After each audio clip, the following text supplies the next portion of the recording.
si dejamos solo en manos del mercado que esto se nivele, y la verdad que está bastante visto que no sucede. Con ciertas políticas públicas o con ciertas leyes, el Estado genera una responsabilidad en las personas, en la población en general, del reconocimiento y el respeto de ciertos derechos. La ley de identidad de género de la Argentina Sí. se toma como modelo en muchos lugares del mundo. Sí. Esto es After Macho. Un podcast sobre género, masculinidades y diversidad. Te invitamos a dialogar, pensar y cuestionar la vida cotidiana teniendo en cuenta el género. Somos Cecilia Rodríguez Y Luis Ábalos. y vamos a compartir un momento After Macho. ¿De qué hablamos hoy? Me enganchaste justo. Te enganché justo con el mate. Vamos a hablar de políticas públicas de género. Políticas públicas de género, ¿eso qué vendría siendo? Bueno, una política pública, en principio, tiene que ver con las decisiones, las planificaciones y las estrategias que utiliza el Estado, principalmente, para satisfacer necesidades de la población, para generar recursos a quienes no los tengan. Y justamente está pensado o ocupa un lugar preponderante en aquellas poblaciones más vulnerables, ¿no? Lo que hace de alguna manera el Estado en esas decisiones y estrategias es hacerse responsable de este sector de la sociedad o distintos sectores de la sociedad, brindándole distintas oportunidades que quizás no las tienen de otra manera, ¿no? ¿Y por qué es importante? Y políticas públicas y de género en particular. Bueno, por ahí podemos pensar en algunas políticas públicas que quizás no sabemos que son políticas públicas, pero que lo son, como por ejemplo la educación y la salud pública, ¿no? Que esas cuestiones sean públicas, es decir, que el Estado se haga responsable y sea quien brinde educación y salud, posibilite la accesibilidad de todas las personas a ese tipo de recursos, ¿no? Si no, dependería de las posibilidades económicas que las personas tuvieran para acceder a la salud o acceder a la educación. Me decís salud y pienso, por ejemplo, lo que pasó en la pandemia, ¿no? Por ejemplo. ¿Qué hubiese pasado si en pandemia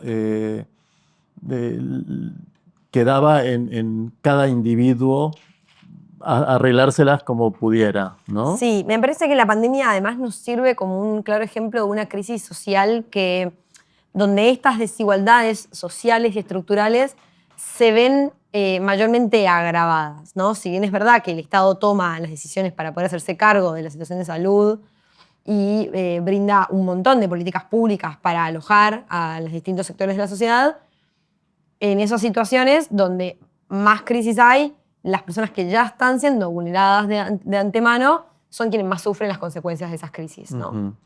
Interesante, vos decís vulneradas y no vulnerables, ¿no? Como Bien. que vulnerables en algún punto somos todos, todas.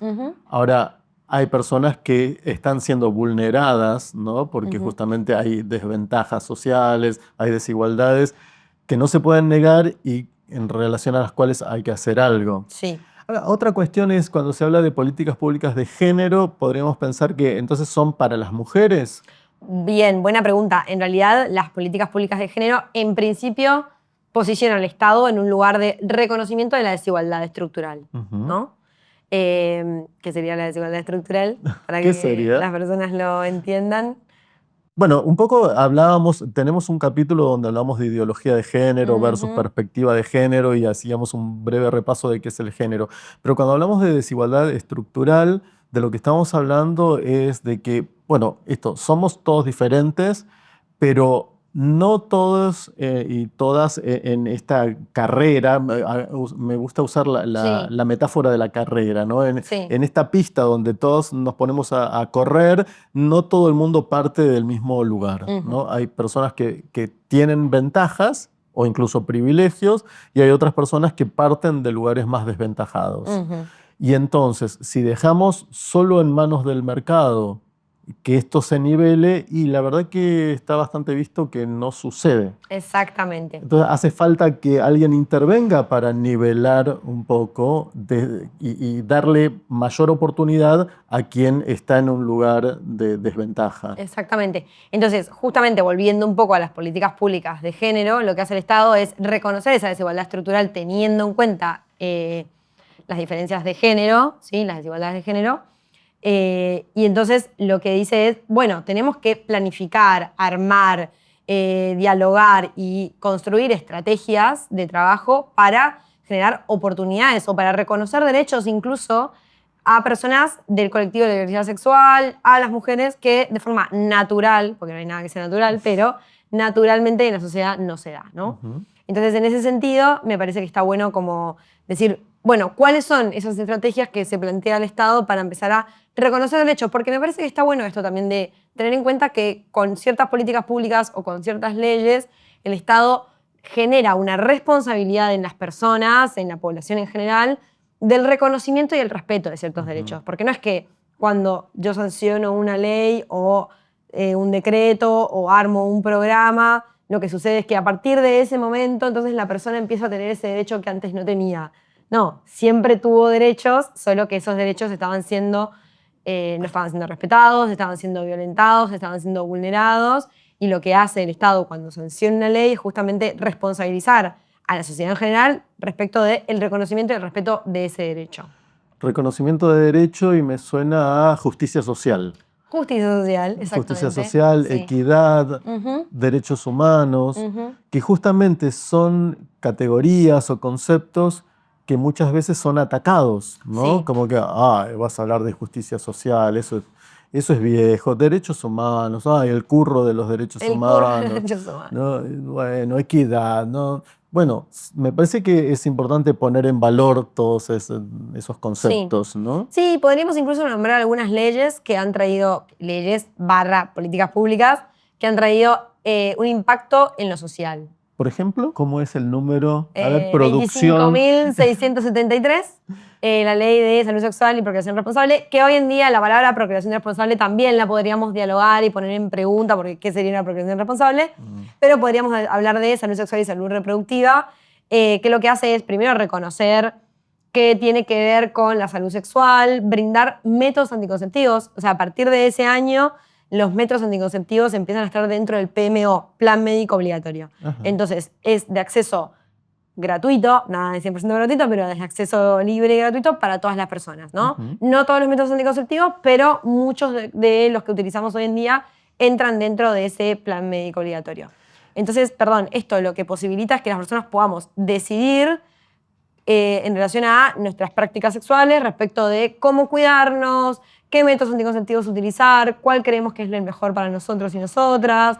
Y eso posibilita que las personas con capacidad de gestar puedan decidir si tener hijos o no, cuántos hijos tener, qué distancia tener entre esos hijos o no. Después podemos ver, bueno, el impacto social y la realidad de cada persona y cuándo una persona efectivamente puede decidir o no, pero eso es por lo menos lo que posibilita esta política pública. Pensaba, incluso como miembro de la comunidad o colectivo LGBT, de políticas como el matrimonio igualitario, ¿no? Bien, el matrimonio igualitario, año 2010 en Argentina.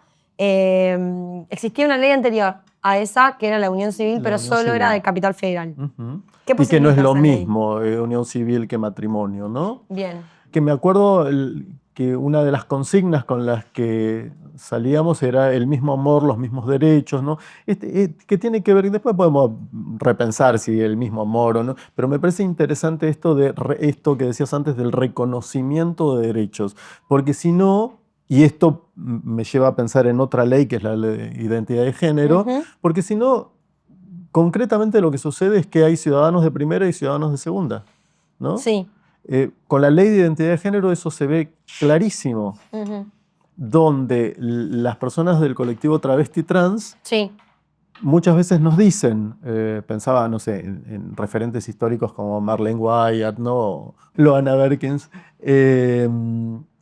cuando nos cuentan que la democracia no llegó en el 83 para ese colectivo, ¿no? Porque hasta que no se sancionó la ley de identidad de género, seguían siendo ciudadanos de segunda. Exactamente. Sí, bueno, lo que plantea la ley 26.743, que es la ley de identidad de género. ¡Qué memoria! Es que, ¿sabes qué? Me pasa algo con el marco legal cuando empecé a entender que las leyes son una herramienta de justicia social y también es una herramienta de trabajo para nosotros que somos profesionales de la salud mental. Y bueno, también en el ámbito educativo, ¿no? Hay algo de conocer el marco legal que me parece súper importante, que a veces Porque para que algo se pueda cumplir o implementar, primero tengo que conocer esa herramienta, ¿no? Para poder exigir su implementación. Y de ahí que es tan importante la difusión de todo esto, porque Total. realmente sucede que muchísimas personas no conocen que hay leyes que las amparan, Ujú, ¿no? exactamente. Bueno, la ley de matrimonio igualitario, ¿qué posibilita, por ejemplo? Y, por ejemplo, posibilita algo que históricamente fue absolutamente negado a las parejas del mismo sexo, género, y es acceder a una herencia, por ejemplo, ¿no? ¿Cuántas parejas han estado 20 años juntas y no han podido exigir absolutamente nada? Casos históricos, como referentes como Jáuregui, Carlos Jáuregui, ¿no? Gran representante del colectivo LGBT en Argentina. Como tantos otros, ¿no? Que han convivido durante muchos años, compartiendo su casa, su economía, y cuando uno de ellos muere, el otro es despojado absolutamente de todo por los familiares, que quizás son los familiares que habían expulsado, que habían odiado a esa persona por su preferencia o deseo sexual, y sin embargo luego, bueno, a la hora de quedarse con los bienes, ahí ya no aparece el odio, sino más bien como venga para acá.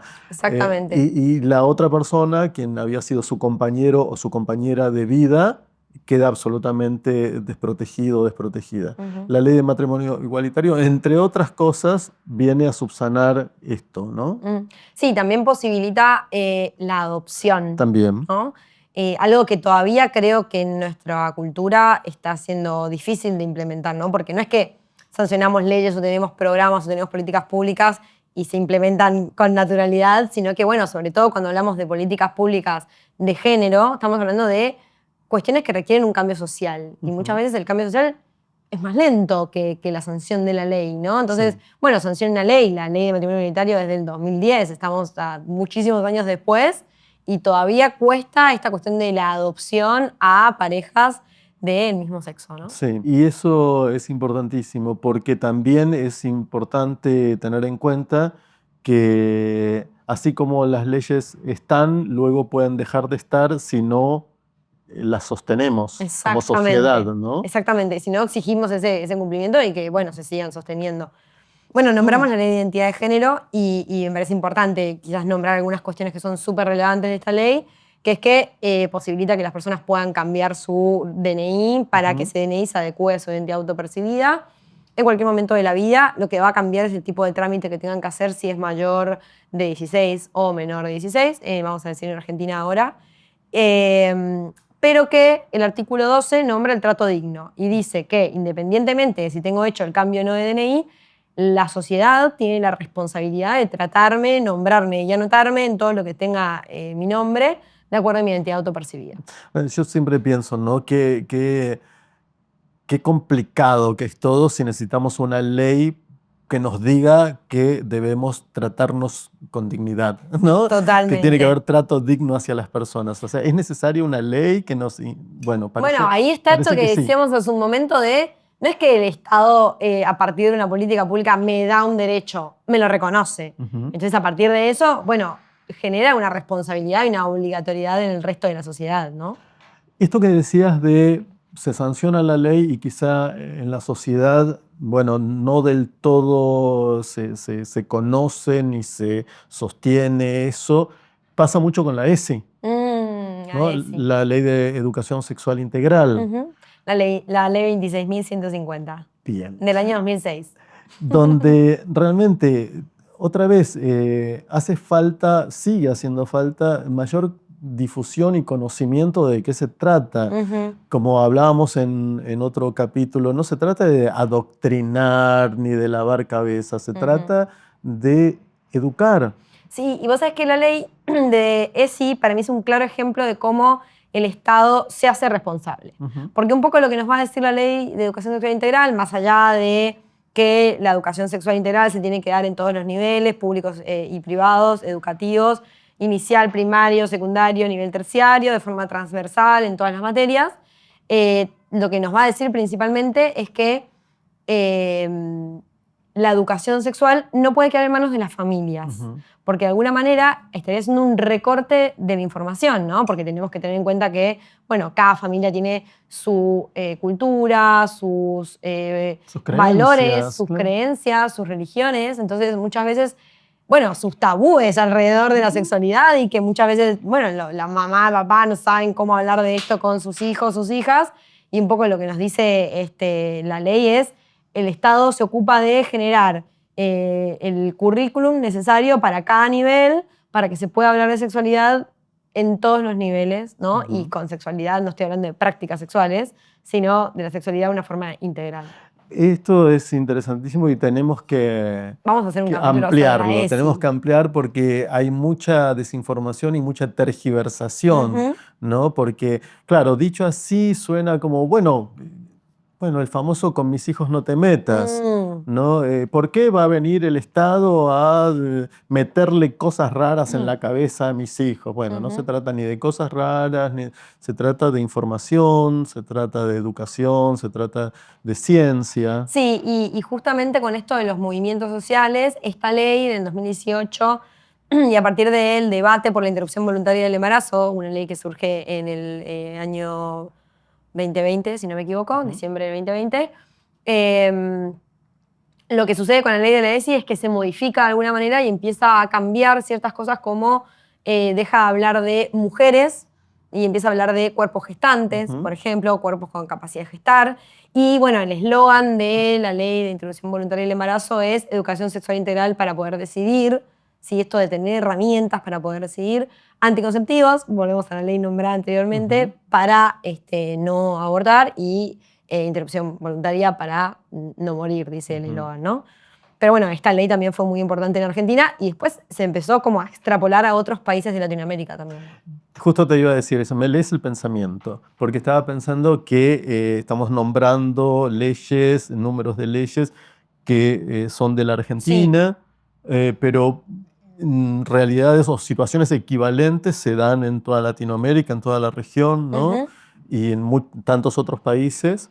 Y entonces es importante pensarlo como muy en general, ¿no? Por ejemplo, la ley de identidad de género es una ley que se toma como modelo en muchos... La ley de identidad de género de la Argentina se toma como modelo en muchos lugares del mundo. Sí. Incluso cuando no se sancionó, solo había 3 países en el mundo con una ley escrita como la nuestra, ¿no? Dinamarca, Malta y Argentina. Porque la nuestra tenía algunas características como, por ejemplo, el artículo 12 del reconocimiento de la identidad más allá del DNI, que en otros países no estaba, la posibilidad de hacer el cambio registral sin necesidad de un tratamiento psicológico o psiquiátrico. Porque tiene que ver con la identidad pensada como la autopercepción, ¿no? Exactamente, sí. Tema, bueno, ya hablaremos después de ese tema porque también otra vez se tergiversa mucho esto de la autopercepción. Se dice, bueno, pero si me autopercibo perro, entonces no se está hablando de eso, señor, se está hablando de género. Sí. Bueno, volviendo un poco al rol del Estado, la ley de interrupción voluntaria del embarazo también pone al Estado como el responsable de garantizar acceso a la salud, ¿no? Esto de, bueno, si yo quiero interrumpir un embarazo por miles de cuestiones, no vamos a poner a detallar esto, pero hay muchas situaciones en las que las personas podrían querer interrumpir un embarazo, tengo que poder hacerlo en situaciones saludables y que eso no ponga en riesgo mi vida, ¿no? Claro, con seguridad, ¿no? En situaciones seguras. ¿No? Donde esto no sea estar en la clandestinidad con todo lo que eso implica. Sí, que tenga como riesgo morirme. Sí, ¿no? sí, pero no solo, no porque sea menor, pero no solamente el riesgo de vida, sino esta idea de voy a hacer algo que es clandestino, que está prohibido, que puedo, que soy considerada una criminal por estar haciéndolo, ¿no? ¿Qué es eso? Sí, y si te pones a pensar, todas las leyes que fuimos nombrando tienen un poco esta connotación, ¿no? La ley de matrimonio igualitario, la ley de identidad de género, hablar de sexualidad, como que son temáticas y cuestiones sociales que son muy tabú en la sociedad todavía al día de hoy y un poco que sea una política pública pone al Estado en lugar de preponderancia en relación a hablemos de esto, ¿no? Como que tome ese lugar. Vos sabés que cuando hablamos de políticas públicas de género, pienso en una que para mí es como muy clara y que tiene que ver con la jubilación para amas de casa, ¿no? Me encanta. porque ahí claramente... ¿Qué dice esa política pública? Me parece que tiene que ver con esto que vos decías al comienzo, de el Estado interviniendo para poder subsanar una inequidad, una desigualdad muy grande, ¿no? Amas de casa que han hecho un trabajo importantísimo a lo largo de su vida y que luego en su vejez no tienen ningún amparo, no hay aportes, no tienen luego una jubilación. Y ahí hay un trabajo no remunerado que entonces el Estado está reconociendo. Claro, porque hay un aporte muy importante a la sociedad, Ujú. a la economía de un país en ese trabajo no remunerado, invisibilizado de tantas mujeres. Total, en principio es reconocer el trabajo no remunerado como un trabajo en sí Ujú. y no como algo completamente invisibilizado como hasta el momento. Y que bueno, en una dinámica del hogar, si una persona sale a trabajar muchísimas horas fuera del ámbito del hogar, alguien se tiene que hacer cargo de, bueno, si tienen familia, las infancias, la limpieza, la comida, ¿no? Y para que todo eso funcione, bueno, hubo alguien que se ocupó de eso, ¿no? Y que lo que hace el Estado justamente es reconocer eso como un trabajo y reconocer a estas personas que en su mayoría son mujeres. Sí, claro. Tareas de cuidado, ¿no? Exactamente, tareas de cuidado. Bueno, y ahí aparece algo muy importante que es la posibilidad de la moratoria previsional. Previsional.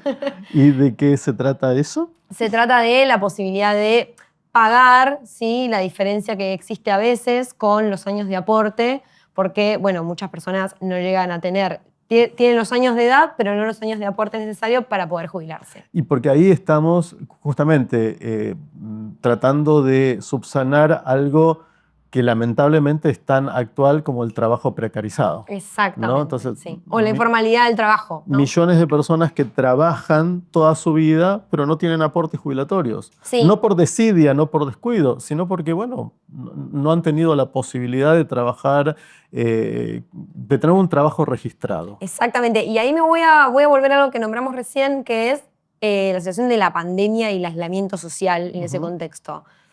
Algo que pasó a nivel social ahí es que las personas que tenían un trabajo formal registrado tuvieron la posibilidad y el privilegio de quedarse en sus hogares cuidándose, ¿no? Y quienes, teniendo la tranquilidad de seguir cobrando un sueldo, Claro. pudiendo pagar sus impuestos, ¿no?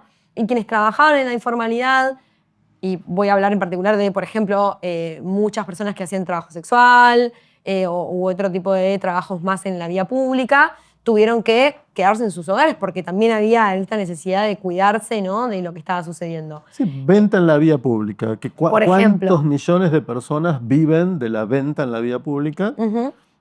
En ese momento lo que hace el Estado, en Argentina en particular y en muchos otros países también, es generar políticas públicas para que estas personas, por ejemplo, no sean echadas de sus hogares si no pueden pagar un alquiler, para que estas personas cobren un subsidio si no están generando ingresos para poder, no sé, ir al supermercado, o que no les cortaran los servicios como la luz, el agua, el gas y otros servicios si no lo pudieran pagar, ¿no? Ahí aparece también el rol del Estado como muy preponderante, reconociendo esta desigualdad social.